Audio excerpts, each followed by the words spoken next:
about to play you a clip from our interview with Dharmesh at Sky Sports. I say the interview. This is not actually a clip from the interview. This is a clip from when we had a little chat after the interview. But what it concerns is something we've discussed on this channel a few times, which is how COVID and the lack of finances going to impact this transfer window.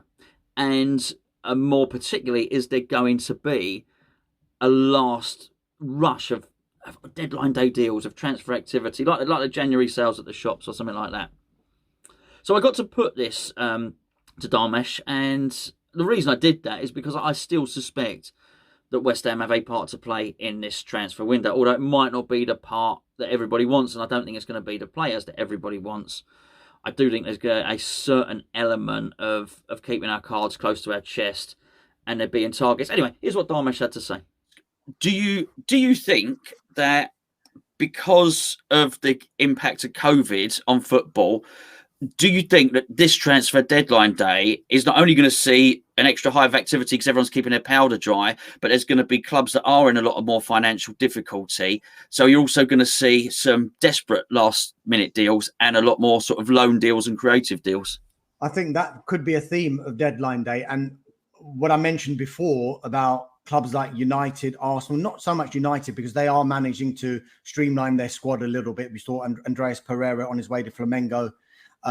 Facundo Palestri as well. There are players that they wanted to release, but Arsenal and other clubs, I think the theme is trying to streamline that squad. And if they're into the last 1 or 2 years of their contract, then you could see a flurry of activity of, look, we need to get this player off the wage bill. It has to be done. We're not going to necessarily get the deal that we want to get, but let's do it. That there could be a situation where certain clubs who are interested in players from particularly some of the big clubs might just wait. Let's just play a little bit of brinkmanship because, yes, we're interested. We'll make them know we're interested, but we need to get the best deal for our club as well. So let's just wait until the last 2 or 3 days of the window, maybe even deadline day, and see if we can get the deal struck then. I think that's a good point, actually. So me thinking that might not be that busy. Yeah, cheers, mate. So I think that we're going to be involved in this transfer deadline day or day before. It's going to be bedlam. I really do. I think, as I said before, I think there's going to be bargains from the Championship. And I also think the clubs that we alluded to, like Inter Milan and Barcelona, there's going to be players there that are going to be cheaper. I bet Leeds are kicking themselves, for instance, that they bought Junior Firpo for the money that they did. I reckon they buy him a month later. They buy him in 2 days' time. He's, I don't know, £3 or £4 million less because it just gets, as far as the club's concerned, gets to squeaky bum time. So I do think we're going to do some business. But the trouble is, I mean, one thing I've noticed with a lot of the transfer stories of late and a lot of the comments, not just on here, not forget our Sky Sports one because they've got different comments on it. There's loads of lovely comments from basically you lot saying we're really pleased for Hammers Chat to be doing something with Sky, and thank you for that. I'm talking just about your normal transfer stuff because people are angry that there's been no deals done yet, really. People are angry at the board. People are now starting to become angry at Moyes. I'd just like to say on it, I really do hope that this finger pointing at David Moyes has not come in. I hope it's not being leaked from the club just so as they can turn around and say, oh, well, look, we've done our bit. It's him that doesn't want to spend money. Because I don't feel there's need for finger pointing. For finger pointing at the moment. I just don't think there's any need for it at all because I think there's still deals that will be done. And things are pretty feisty at the moment. And certainly from my point of view, I've held off. This goes back to a video I did a couple of weeks ago where there were comments. I don't know if you remember those comments that said, you might as well just forget it. We're going to get relegated. We're not going to sign anyone. And I said, no, I'm not doing that. I'm not going into a season with that attitude. I'm not carrying myself daily on a video with that attitude because, number one, I don't believe it. And number two, I mean, crikey, it's been a bad enough 18 months as it is without, going in with a negative mindset. But I do understand how it's getting people concerned and getting people worried. And it's getting me worried, particularly the striker department. I'm not I'm not convinced we're going to sign a striker that I want us to sign. Put it that way. I'll get to that bit at the end of the video. So people are sort of looking for someone to blame. And I'm also mindful, I don't want to do some ranting video about how we've not signed anyone and it's been a crap season. And you sort of look at it and you get to the end of the transfer window and we've signed 3 players and we've got 7 points out of our first 3 games. And everyone's saying, oh, what are you moaned about?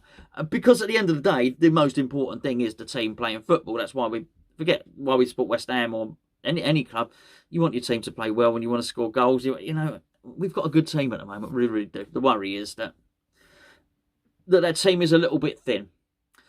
But let's not, you know, we think if we get an injury, we're in trouble. I think at some point, though, you've got to, it's not a case of in Moyes we trust. It's you've got to think these people are professionals. It's not a case of all the fans know something and the coaches haven't got it. It's not the fans think, oh, hold on, that squad's a little bit thin, you could be in trouble there. And the coaches, look, these are professional people. They know that the squad is thin. There's no way that David Moyes and Stuart Pearce and Kevin Nolan and Paul Nevin don't know. Of course they understand. They're the ones with the data. They're the ones that know how fit the players are. They know when players need a rest. They know this stuff. We don't have more information than they do. They have more information that we do. And it is a worry, by the way, that Mikel Antonio is going to go and play for Jamaica because he's our only striker. But the club aren't going to be surprised at that. There's not going to be some international call-up and David Moyes is going to rock in for training one day and say, well, where's Mickey? Where's Mickey? Oh, he's in Jamaica, but what's he doing? Why is he in Jamaica? He plays for Jamaica, he's been called up. What? Really? Oh, no, I wish I'd have bought a striker. That's not going to happen. They know. So there's going to be contingency plans there. To think otherwise is to think that they're completely incompetent and unprofessional. I don't think they are. I think we've got a really good management team. I do. Which feeds back into, then, is it a case of Sullivan not being able to do the deals? Well, we're not going to know. We're not going to know until transfer deadline day. But it does bring up a couple of conspiracy theories that I just want to touch on as well. And it's conspiracy theories involving West Ham. The trouble with the conspiracy theories is, with any of them, by the way, not football ones, is they require a lot of people to be in on the lie. And it's really hard. It's really hard in life to keep anything secret, even 4 or 5 people to keep something secret. Never mind the whole world or the whole football community to keep something a secret. The moon landing is a great case in point, right? America wanted to go to the moon. They said they're going to go to the moon. Russia and China and everybody else very jealous at this. However, they've got their own satellites. If America didn't go to the moon, they're going to say it. Russia's going to say, hold on, you're cheating. It was the space race, right? So basically, everyone's not going to play along with it. It's the case of, and look at the 2 rumours that you've got. The first one is that there's no real PAI capital takeover. That it's actually been invented. There's no PAI capital. It's been invented as a story by David Sullivan, so as he doesn't have to spend money. That's the theory. I've heard it. I've heard it between 5 and 10 times, and I'm not particularly active by looking at these sort of things. I know it's out there. I mean, it's a whopper, and it's quite tenuous. Again, everyone would have to be on it. It doesn't matter what you think of Rio Ferdinand. Do you think Rio Ferdinand's going to pick up the phone to David Sullivan? David Sullivan saying, "Look, I'm not going to spend any money, but I want to pretend to spend some money. Can we do a pretend consortium thing?" Rio's going to say, "I ain't got time for this, mate. Don't be ridiculous. I'm not doing that." Anton certainly wouldn't do it. And even as much as I've dug Philip Beard out a little bit on this, only because I don't think his record at QPR was rubbish. But he is a serious businessman. You've only got to look at his portfolio and his deals that he's done, his property deals. He's not going to agree to that. He doesn't need to agree to that. These people just wouldn't agree to it. I mean, you'd have to believe even that Tom Skinner was part of. And he's not. He's just a West Ham fan. If someone went to him and say, "Oh, can you pretend we're doing this little scheme so just to pretend there's a consortium?" No, it's not going to happen. None of it is going to happen. The truth of the matter is that just the truth. It's there's a takeover bid. David Sullivan probably ain't going to sell. They probably ain't got enough money. That's the truth of the matter. Also, let's be fair. David Sullivan doesn't care. David Sullivan wouldn't pretend. that he was going to sign players. If David Sullivan didn't want to sign players, he wouldn't sign players, and he wouldn't care what the fans thought. This is the man that sat up in the director's box with his arms folded like this and sat back while hundreds of really angry fans were just meters in front of him shouting at him. He didn't get up and walk out of his seat. He stood there watching them. Actually, the security guard had to get up and say, Mr. Sullivan, you're going to have to get out of here. This is a hostile situation as fans aren't happy with you. Those are not the actions of a man who makes up stories to pretend. He's just not. He just wouldn't do it. So I don't believe that, right? The second one is that David Sullivan has told David Moyes he's not giving him any transfer funds. And David Moyes is just pretending and going through the motions. That's a touch insulting on David Moyes, I've got to say. David Moyes and Stuart Pearce would not get involved in anything like that, I can tell you now. When David Moyes signed his new contract, he was promised funds. Simple as that. Simple as that. I don't know how many additional funds he was, but he was promised the funds from last year, from the Hell Air money, and he was promised some additional funds. That's why he didn't. Everton wanted him. There's a reason he stayed at West Ham for two reasons. Number one, he had a project. Number two, he thought he had the funds where he could push that project forward. The conspiracy theory is that actually David Sullivan's turned around, David Moyes said there's no money anymore, but can we pretend that we've got some? So let's just pretend you've still got some and you're actively looking at players are hard to buy.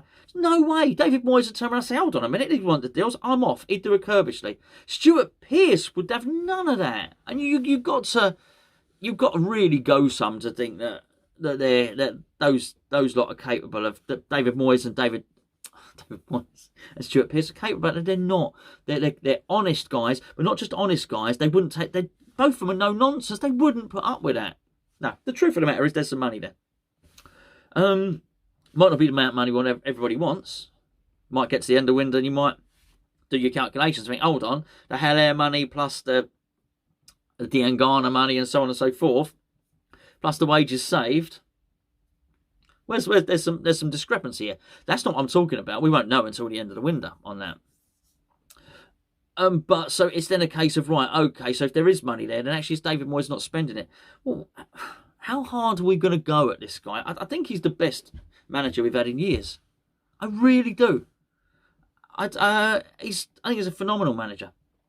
And at the end of the day, it's a good start to the season, right? We look to have a good team. All right, the squad looks a bit thin. The team looks good. The squad looks thin. As I say, they probably know all this. So it gets back to what Dharmesh was saying there and what we discussed, which was, is there going to be a flurry of activity at the end of the transfer window? Well, I think there is. Are West Ham going to be involved in it? I think so. So I did a theory yesterday, which was the one about Rob Newman. By the way, a couple of people got a bit intense about that because they were saying, well, why would the club do this and why would this, that and the other? Just got to say, that video yesterday was just a theory. They were my thoughts, plucked from thin air. They're highly likely not to be true. I just thought it was an interesting concept to discuss on a video, bearing in mind we had a director of recruitment joining immediately after the transfer window, which of course is because Manchester City put him on gardening leave. Just so as you know, that's not solid information that we're saving half the budget until the winter window. I just thought it's something we might do. Truth is, we are not going to know. But here's my other theory. So I've got a second theory here. I'm all theories at the moment, but not conspiracy theories. It is just what I think. I think David Moyes has got some targets. I think he's got Jesse Lingard as a target, and I think he's probably got 2 or 3 others if he couldn't get Lingard. But I don't think he's got many. I think he's probably got 2 or 3 centre-back targets, but again, not many. I think he's got 1 or 2 striker targets.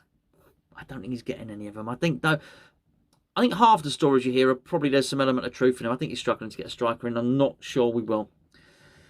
So if he's got these strikers, say 3 centre-backs, 2 strikers, 3 attacking midfielders, I think there's a case he's holding out for them. And that's his list. And if he can't get them, then he gets into transfer deadline day. There's a secondary list. And I think on that secondary list is a load of loan signings. So I think we may well get to a point where we will either sign one of these players, either the centre-back, or I think it might well be the centre-back or whatever, or you get Lingard or get something like that. But they don't get the others, or they get none of those. And actually what you find is you get to transfer deadline day, and then you may well find that Nat Phillips comes in on loan, or Origi comes in on loan, or something like that. A load of these players come in and do bolster the squad and make the squad better. And don't be surprised, because it's what we did with Souček and it's what we did with Ben Rama. Don't be surprised if there's the option to buy, obligation to buy, or something on these players. They might not be the players that David Moyes wants. They're probably not going to be the players that the fans want. But I've got an element of trust in David Moyes and what he's going to do in this transfer window. And what I don't want to do is start worrying too much about us being a terrible team and about injuries happening before they've happened. But I tell you something now. What I'm doing is I'm crediting the coaching staff and the ownership with the foresight, which I think the fans have got. Because I think we all know how dangerous it is if Antonio gets injured. I'm just giving the club the credit that they will obviously know this as well, and particularly giving David Moyes the credit that he knows this as well. So do I think he'll bring no players in? No. I think he's going to bring some. They might not be your choice. They might not be my choices are gone anyway. My choices have said they don't want to come to West Ham. It's as simple as that. Pereira's opted to Saudi Arabia. En-Nesyri said he doesn't want to come, and Joe Rodon signed for Tottenham last season. So my guys are not coming, right? However, you've all got your favourite players and players you like to see come in. Don't be surprised if none of those guys come in. But there might be some loan signings. And maybe, just maybe, those loan signings might do all right. I'm just saying.